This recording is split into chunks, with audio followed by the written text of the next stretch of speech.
여론 뚱탑 여론 뚱탑 배종찬 인사이트 K 연구소장 김준일 뉴스탑 대표 두 분 나오셨습니다. 안녕하십니까? 안녕하세요. 안녕하십니까? 조금 시간 됐지만 추석 연휴 잘 보내셨습니까? 아 그럼요. 추석 연휴 동안에 또 우리 뉴스킹 사실 제일 중요하죠.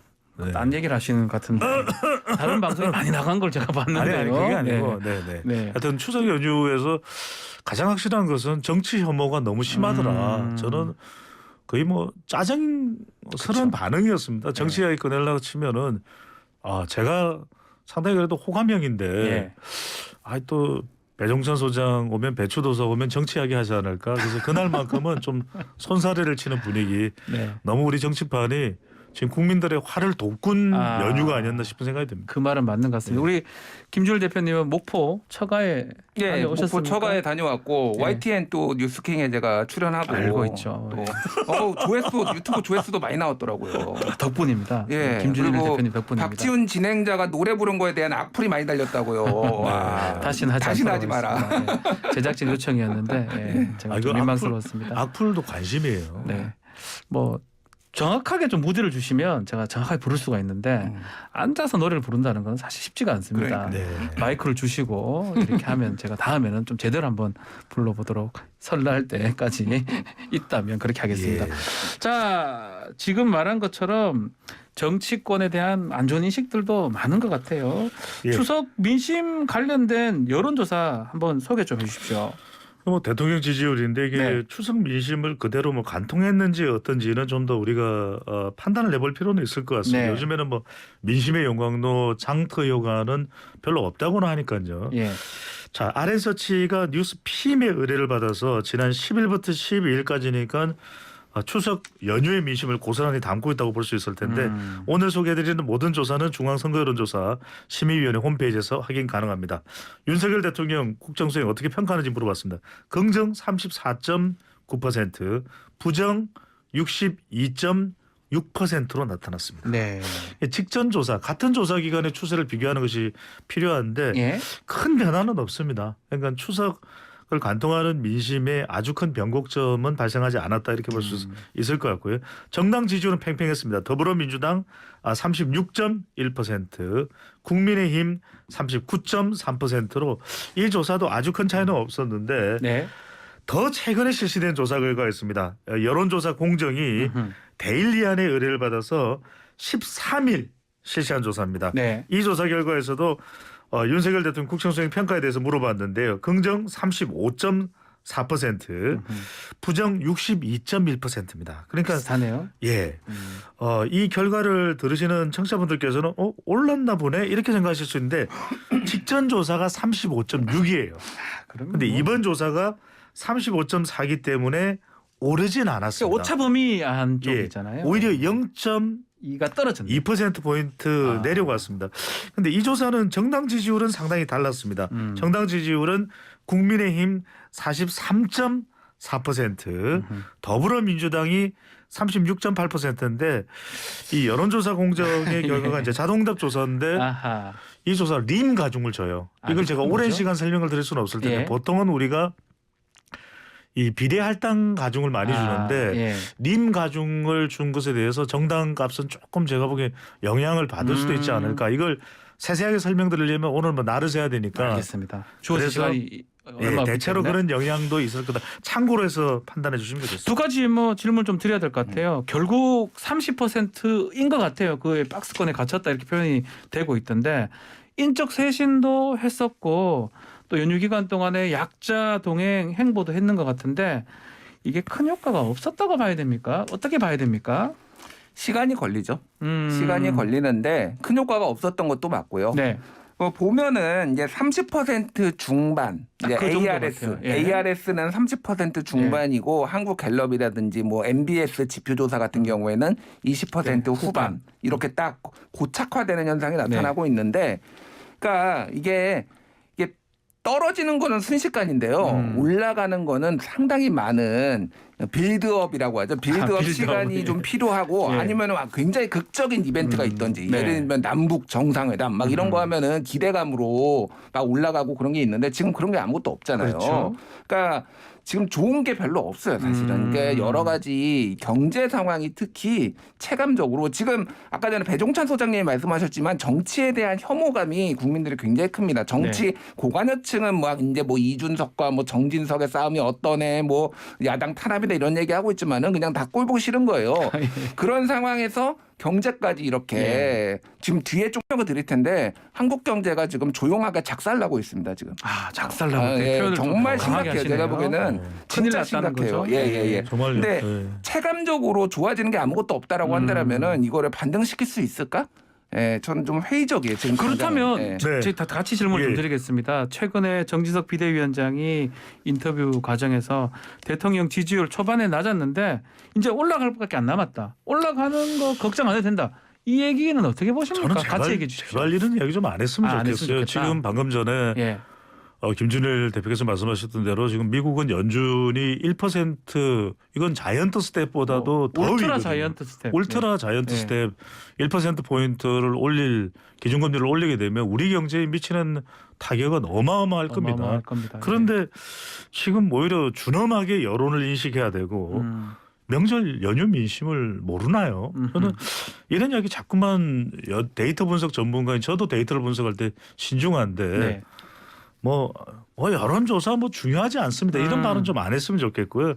대통령이나 또 대통령실도 또 집권 여당이 지속적으로 노력을 하고 있다. 그래서 비대위원장으로서 시간이 좀 걸리더라도 제대로 개혁을 해나가는데 노력을 경주해 나가다 이렇게 발언하면 되잖아요. 그러면 우리 국민들이 정진석 비대위원장을 더 묵직하게 생각할 거고 지금 또 가처분 신청 결과에 대해서 정진석 비대위 운명이 어떻게 될지도 몰라요. 그렇죠. 제발 제가 드리는 말씀인데 저도 조심스럽습니다. 저도 데이터에 대해서 다 몰라요. 국민의 여론을 다 못 읽습니다. 대중을 알기 위해서 그렇게 대중교통 이용하는데도 다 몰라요. 제발 여론에 대해서는 좀 유구무원해 주면 좋겠다. 요거 하나 질문 한번 드려볼게요. 이 국민의힘이 내용 상황인데 지지율이 그렇게 떨어진 것 같지는 않거든요. 그 부분은 우리가 어떻게 해석을 해야 됩니까? 그러니까 이 지지율은 정당 지지율은 저번에 배종찬 소장님 말씀하셨는데 이게 상대평가예요. 상대평가. 그러니까 저쪽이 싫어서 한국 정치에 아주 독특한 그건데 미국도 양당제의 경우에는 이게 굉장히 두드러지게 나타나거든요. 저쪽이 싫어서 이쪽을 지지하는 이게 딱. 근데 대통령 국정 운영은 그 뭐 경제 상황, 뭐 능력 이런 거를 종합적으로 고려하는 절대 평가니까 어찌 됐든 지금 뭐 탄핵, 뭐 박근혜 대통령 탄핵 수준의 막 이런 게 있지 않는 이상 정당 지지율은 어느 정도는 유지는 될 거예요. 그래서 지금 뭐 박지훈 진행자가 앵커가 그거 제일 질문하고 싶을 거예요. 지금 역대 대통령 보면 해외 순방할 때 이제 지지율이 올라가는데 그렇죠. 이번에 어떻게 윤석열 될까요? 대통령 이제 영국 엘리자베스 여왕의 이제 전 세계적인 기빈들이 모이는 자리입니다. 또 김건희 여사 동행이 거의 확실시 되고 있죠. 그리고 바로 이제 유엔 일정이고 이달 말에는 미국의 부통령입니다. 카말라 해리스가 또 한국을 방한할 예정으로 있고 중국의 유력 인사도 또 만날 예정으로 있지 않습니까? 뭐 곧 방문한다고 합니다. 방한한다고 합니다. 근데 중요한 것은 윤석열 대통령이 대통령실도 개편하고 이런 노력들에 대해서 국민들이 나쁘게 생각하지 않아요. 또 외교 순방을 하고 또 김건희 여사가 역대 대통령의 관례대로 또 동행하는 것은 괜찮은데 문제는 뭐냐면 사람 문제를 해결하라 이거예요. 대통령에게. 그러니까 윤석열 대통령은 심각하게 인식하지 않을 수도 있습니다. 아니 그게 뭐가 문제가 돼요? 이렇게 생각할 수 있지만 국민들은 궁금하고 정치판이 짜증스럽고 그럴 때 대통령을 향하고 있는 시선을 우리 한국 정치에서는 무시할 수 없거든요. 세 사람입니다. 이준석, 윤핵관, 김건희. 이 세 사람에 대해서 뭐 윤석열 대통령이 참 쉽지는 않습니다. 이게 뭐 정치라는 게 정작 정치 무대에 올라가 있는 사람들이 움직일 때는 우리는 뭐 쉽게 이야기해서 택시 타고 버스 타고 지하철 타고 이게 뭐 다 엉망진창 아니야 이렇지만 정작 가 있는 사람들이 뭔가 해보려고 그러면 쉽지는 않아요. 그래도 이 부분을 해결해야 된다. 세 가지? 결국 윤석열 대통령은 이준석, 윤핵관, 김건희 여사 이 문제를 해결을 해야 되는데 좀 정진석 비대위원장도 이 이야기는 안 하잖아요. 그 이야기는 뭐냐면 시간이 한참 걸릴 수밖에는 없겠구나라는 라는 생각이 들 수밖에 없는 이준석 전 대표는 뭐 가처분이 법원에서 네. 해야 될 거니까 대통령이 좀 개입하기 아직까지 쉽지 않은 상황 같고 또 두 번째 윤핵관은 최근에는 좀 조용한 것 같아요. 네. 언론에 보도도 안 되고 이선 후퇴한 장재원 의원도 있고 가장 눈에 띄는 게 지금 결국 김건희 여사 순방에 동행하는 그 부분인데 지난번 나토 때 가서 당시 지지율이 조금 빠졌었거든요. 예. 제 기억에. 이번에도 이 김건희 여사가 가게 되면 가지 말아 달라고 당내에서도 얘기하기도 했다고 하거든요. 그런 부분은 어떻게 보십니까? 뭐 사고 안 쳐야죠. 안 쳐야죠. 그러니까 사고라는 게 어떤 사고인지 모르겠지만, 아니, 그러니까 뭐 네. 사적 동행, 뭐 기타 등등 여러 가지 이제 논란들이 있었잖아요. 네네. 나토 순방 때 김건희 여사가 주목을 받으면 받을수록 국정에는 도움이 안 돼요. 그걸 모르지 않습니다. 그럼에도 불구하고 가겠다고 하는 거니까 뭐 어떻게 하겠습니까? 사실은 이게 그러니까 비즈니스 방문 같은 경우에는 대통령 배우자가 안 가는 경우가 다른 나라에 많아요. 유엔 총회에 배우자 따라가는 나라 많지 않습니다. 뭐 따라갈 수도 있고 안 갈 수도 있는데 그렇죠. 뭐 그렇게 판단을 했다라면 존중해야죠. 다만 이제 정말로 쥐죽은 듯이 조용하게 다녀오시기를 권고를 드리는 게 이거는 뭐 그냥 당과 정부를 위해서 그렇게 말씀을 드리는 거고 이번에 사실 관건은 김건희 여사도 김건희 여사인데 이번에 해외 순방을 가면서 가져오는 성과예요. 제가 아까 전에 제가 나라 경제가 조용하게 작살나고 있다. 이거 좀 배경 설명을 좀 드릴게요. 되게 세게 얘기를 하셔서 아니, 정말로 저는 너무너무 걱정되고 있어요. 왜 그러냐면은 사실은 정치가 엉망진창이더라도 소위 말하는 늘공들이 정신을 바짝 차리고 대한민국을 이렇게 좀 컨트롤하고 이런 부분들이 옛날에는 있었어요. 근데 지금은 그 늘공이라고 하는 거는 이제 항상 공무원인 분들 어쩌다 공무원하고 이제 받는 말이죠. 네. 정치인이나. 근데 지금은 늘공들이 너무 무능하고 무기력해 보인다라는 걸 지적을 안 할 수가 없어요. 일단은 지금 환율이 지금 1,400원대 지금 초읽기거든요. 원달러 환율이 이게 어느 정도 심각하냐면은 1,400원이 언제 갔었냐면 딱 두 번 갔어요. 1997년 12월부터 1998년 6월. 외환위기 때. 그리고 2008년 11월부터 2009년 3월. 금융위기 때. 글로벌 금융위기 때. 이때 이후로 1,400원을 간 적이 없어요. 그 전에도 없고 후에도 없어요. 환율 1,400원이라는 거는 심각한 기준이라는 거죠. 심각한 기준인 거죠. 근데 문제는 정부의 대책이 없습니다. 어제도 기재부나 이런 데서 뭐 1차관 나온 거 보면은 지금 예의주시하고 있다. 언제까지 예의주시할 겁니까? 예를 들면은 그 이명박 정부가 했을 때는 그때 많은 뭐 예를 들면 은행 대외 채무 지급 보존 금융권 외화 자금 직접 공급 뭐 40조 그 뭐 펀드 만들고 한미 통화 스와프도 했거든요. 한미 통화 스와프가 어쨌든 급등하는 환율을 굉장히 안정시켰어요. 이명박 정부의 치적이었어요. 문재인 정부도 한미 통화 스와프 한 21개월인가 했습니다. 그 왔을 때 코로나 왔을 때. 근데 이 정부는 뭐 하나요 도대체? 한미 통화 스와프도 못 하고. 그러니까 왜 맨날 한미동맹을 강조하면서 우방이다 그러는데 그거 하나 설득을 못하는 그리고 전례가 없는 것도 아닌데 그러면 이번에 가서 유엔 방문하면은 미국 뉴욕에서 이제 하는 거 아니에요. 그러면 바이든 만나면 한미 통화 스와프 이 정도 성과는 가져와야 되는 거예요. 최소한 이건 갖고 와야 된다. 게다가 지금 미국의 자국 우선주의 이게 좀 심각해요. 환율이 오르면은 기본적으로 이 일반 서민들은 고통받게 돼 있고 수출 기업, 대기업들은 이익을 많이 보게 돼 있어요. 당연히 달러로 파니까 돈이 많이 남잖아요. 그렇죠. 근데 지금 수출 기업들이 다 작살나고 있습니다. 미국이 지금 전기차 인플레이션 감축법 때문에 전기차 보조금을 자국 내에서 생산하는 것 때문에 일단 현대차 빠졌는데 그거에 대해서 예를 들면 일본이나 캐나다는 미리 사전에 로비를 해가지고 자국에 불리한 거를 다 뺐어요. 예를 들면은 캐나다 같은 경우에는 미국 내에서 생산되는 거를 북미에서 생산되는 걸로 바꿔가지고 자기네들이 들어갔고요. 일본 같은 경우에는 노조가 있는 기업에 뭐 자동차 기업한테만 주겠다라는 그 노조 조항을 빼가지고 일부 들어갔어요. 한국은 근데 이거에 대해서 사전에도 아무런 체크도 못하고 사후에도 지금 통상교섭본부장이 갔는데 아무것도 못하고 있어요. 그러면 이것도 해결을 해야 돼요. 지금 바이오 기업도 지금 자국에서만 생산하겠다고 이틀 전에 발표했거든요. 반도체 기업도 보조금 받는 나라는 10년 동안 중국에 투자 못한다고 했는데 이게 다 지금 삼성전자 이거 다 걸려요. 이거 지금 어떻게 할 거냐. 반도체, 바이오, 배터리 우리가 지금 중요한 거 다시 참 문제가 났어요. 그러니까 수출을 못하면 환율이 이렇게 뛰는데 나라 경제 엄청납니다. 근데 지금 대중국 무역은 5개월 때 적자 보고 있고요. 30년 수교 이래 처음 있는 현상이고 네. 난리가 났습니다. 지금 경제가. 근데 정부는 도대체 뭐라는 겁니까 지금.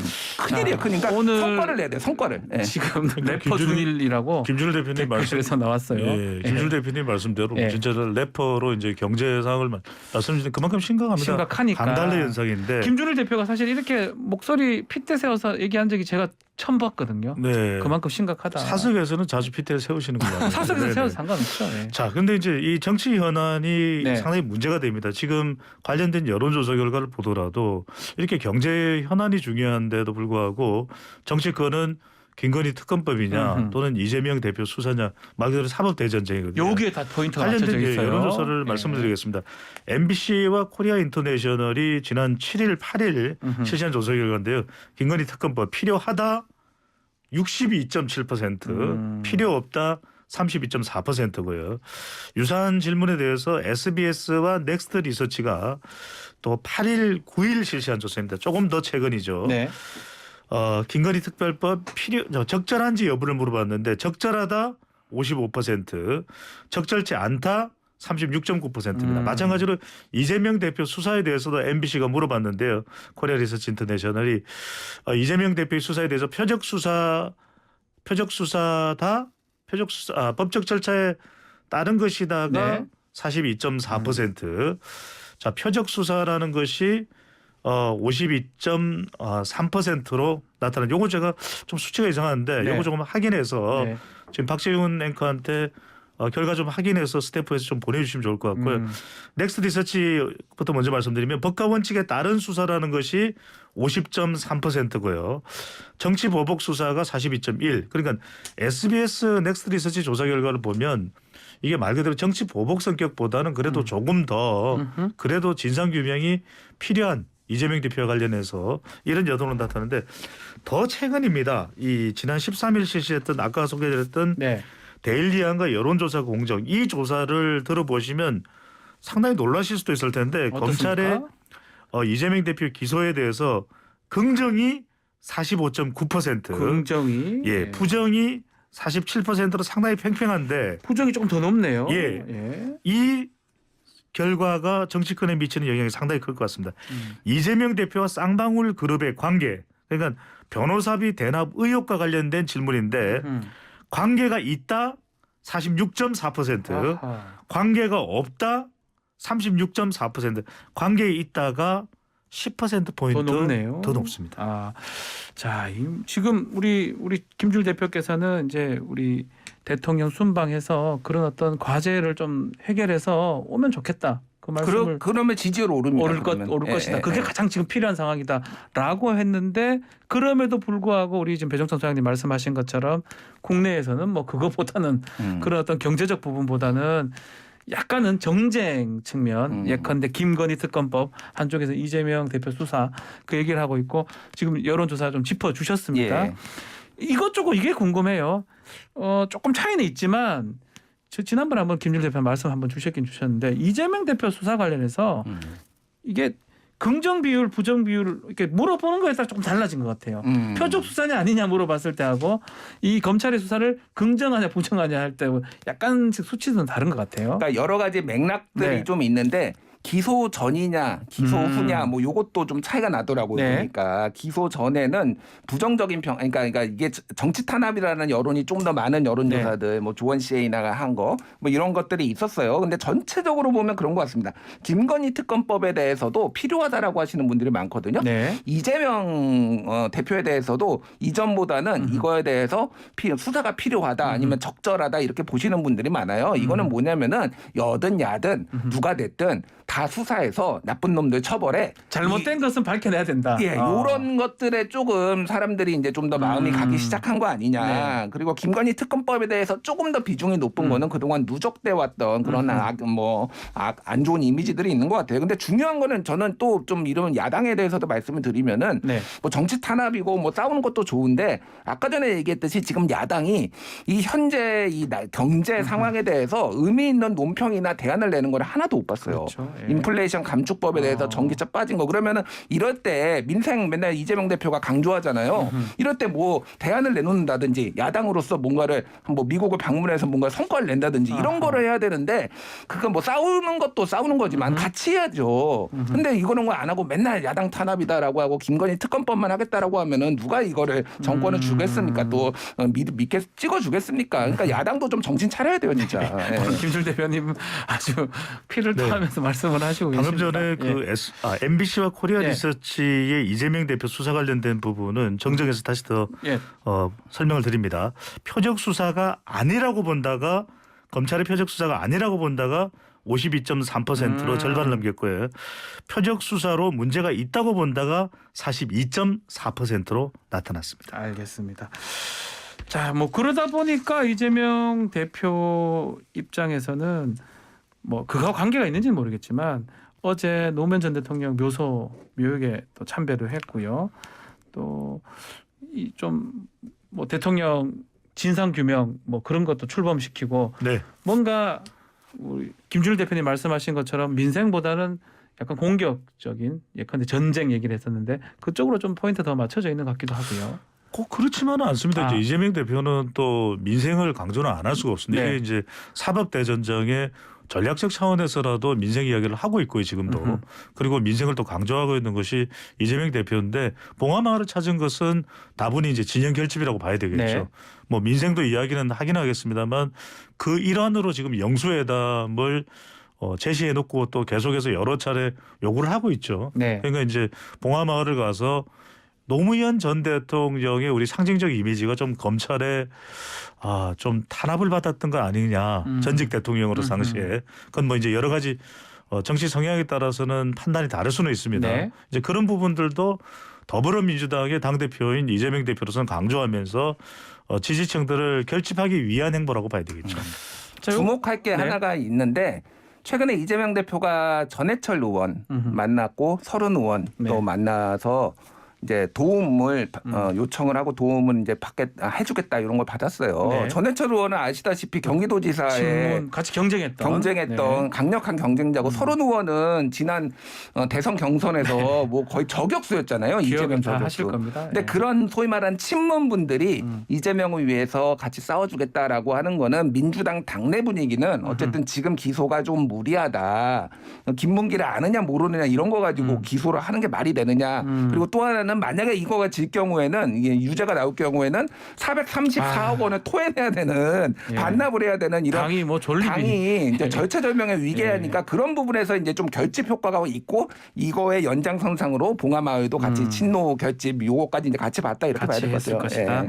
자, 이거 뭐 대통령이 순방한 이후에 이 회담 가능성 어떻게 있을지 그리고 만약에 진짜로 우리 김준일 대표 말씀하신 것처럼 뭔가 성과를 가지고 온다 그러면 뭐 여당 불러가지고 그 얘기도 같이 하면서 입법화 절차를 한다든지 그렇게 한다면 가장 좋은 모습일 것 같기도 한데요. 최고의 시나리오죠. 그러니까 대통령이 선물 보따리를 딱 들고 오고 자 우리 이제 민생 경제 얘기 해봅시다라고 해서 거기에서 야당하고 얘기하고 그러면 이게 조금 어쨌든 협조할 거는 협조하면서 긴장도 조금 완화가 되고 뭐 없어질 수는 없겠죠. 지금 뭐 전쟁 국면이니까 그게 근데 가능할 것이냐 참 그래서 선물을 가지고 왜냐하면은 미국이 11월에 중간 선거가 있어요. 그래가지고 지금 완전 피치를 올리고 있습니다. 어저께 대통령, 부통령 그리고 하원 의장 모여가지고 인플레이션 감축법 자축 행사하고 지금 뭐 다른 나라가 어떻게 보든 신경도 안 써요.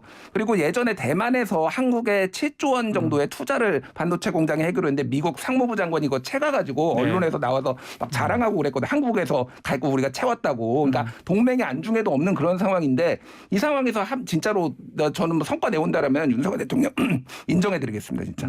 그런데 쉽진 않다 상황이. 윤석열 대통령이 또 영수회담을 하고 어쨌거나 민생을 위해서 이재명 다수당의 대표죠 여소야대 국면에서 만나는 건 상당히 필요한 일이고 바람직하다고 볼 수 있습니다. 국민들은 이 사법도 수사는 수사고 별도로 분리해서 하지만 윤석열 대통령이 그렇게 할 것으로 보이지는 않고요. 대통령실에서 분명하게 선을 그었죠. 여야가 나중에 좀 대표가 안정되면 그렇게 대통령과 만나는 자리가 있을 수도 있다라고 이야기를 한 것은 당장 만날 생각은 없다는 것이고 이재명 대표가 기소되고 수사받는 이런 상황에 대해서도 윤석열 대통령이나 대통령실도 집권 여당이 의식하고 있다고 봐야 되겠죠. 참 안타까운 부분입니다. 왜냐하면 이렇게 되면 네. 김건희 특검법도 있고 초유의 사태거든요. 역대 이렇게 대선 이후에도 계속해서 대선이 끝나지 않았어요. 아직도 대선이 안 끝났습니다. 진행입니다. 아직도 네. 대선이 안 끝났어요. 거기다 경제는 지금 파탄 상황이고 초유의 사태다. 자, 또 파탄인 쪽이 또 있죠. 국민의힘 지금 가처분 그거 하고 마무리를 좀 해야 될 것 같은데 윤리위도 28일이고 가처분 추가 신문도 28일인데 네. 어떻게 될 것 같습니까? 저는 본질적으로는 인용 가능성이 높다고 봐야 되겠죠. 왜냐하면 이게 뭐 법조인의 시각을 떠나서 가처분이 1차 가처분이 인용됐던 가장 큰 이유는 뭐 이 비상 상황의 문제도 아니고 절차적 하자와 관련된 부분도 아니고 이준석 전 대표의 권리 구제 성격이 상당히 강하거든요. 네. 박지원 진행자도 변호사니까 아시겠지만 이 가처분 소송은 민사 소송이잖아요. 네. 그러니까 개인의 이익이 훼손되거나 이 부분이 사실은 가장 큰 돌이킬 수 없는 그런 판결문의 내용에도 나와 있듯이 부분 인용되면서 직무정지 물론 기각 가능성을 완전 배제할 수는 없습니다. 워낙 지금 재판부도 심사가 또 복잡할 것 같아요. 그래서는 안 되겠지만 그래서 저는 근데 이게 인용이 되든 기각이 되든 상관없이 여론전에서는 과연 이런 상황들을 긍정적으로 봐줄까요? 절대 그렇지 않겠죠. 그래서 저는 정진석 비대위가 기각이 돼서 가처분이 기각이 돼서 계속 비대위를 꾸려나가도 저는 이렇게 싸늘해진 민심을 되돌리기는 국민의 집권 여당을 바라보는 시선을 거두기는 참 쉽지 않다. 그렇다면은 조기 전당대회로 가야 되는데 그 과정에서 이준석 전 대표가 가만히 있을 리도 없고 저는 참 녹록치가 않다. 국민의힘 상황이 어떤 식으로든 접입 가경 첩첩산중인 상황이 해소되지 않고 있어요. 자, 김 대표님 쉽지 않다는 거네요. 쉽지 않고요. 이준석 대표 아마 제명당할 것 같아요. 제 느낌에는. 제명까지 될 것이다. 남은 카드가 없어요. 지금 국민의힘에서. 근데 정치로 풀 생각이 없거든요. 이 문제를 국민의힘 분들은. 그러니까 이준석 대표 제명해가지고 아예 자격이 당원이 아니게 만들어서 이거에 가처분 신청에 그게 아니도록 만드는 방법으로 가지 않을까. 저는 그렇게 보고 있고. 그런다고 이제 해결이 될 거냐. 그럼 이제 이준석의 장외투쟁이 이제 시작되는 거죠. 네. 장외투쟁과 그거에 대한 당원권을 박탈한 것에 대한 법적 투쟁이 또 시작이 될 것 같아요. 그 부분을 그래서 정말로 정치로 풀 생각과 의지가 있느냐. 근데 정진석 비대위원장은 지금 연일 법원만 압박하고 있어요. 법원이 정치위에 군림하면 안 된다 이런 얘기하는데 그러면 판사가 그거 들으면 좋아하겠습니까 그거를? 상식적으로. 또 그 판사예요. 그 판사가 결정하고. 같은 판사인데 그런 식으로 압박을 해서 이게 해결되리라고 보시는 건지 저는 좀 의아하고요. 이게 그러니까 정말 좀 답답해 죽을 것 같아요, 진짜. 김진월 대표가 우리 이준석 전 대표를 막다른 골목으로 몰고 가면 결과적으로는 이탈할 수밖에 없을 테고 그렇다면 2024년에 또 다른 또 강력한 청년 세대를 중심으로 한 야당이 생기는 것이거든요. 그걸 집권 여당으로서 아무렇지도 않게 이것이 최선의 방법인 것처럼 정진석 비대위가 됐든 국민의힘이 됐든 대통령이 됐든 받아들인다면 그게 우리로서는 정치적인 공식이나 또 함수로서도 이해가 안 되는 부분이고 참 이게 무슨 일이지 뭐지? 라는 생각밖에 안 드는 거죠. 얘기 들어보니까 경제도 그렇고 여당, 야당, 특검법, 이재명 대표 기소 뭐 해결할 게 너무 많네요. 알겠습니다. 자, 오늘 여론등탑 여기서 마무리를 하겠습니다. 김준일 또 배종찬 소장님 두 분 감사합니다. 감사합니다. 고맙습니다.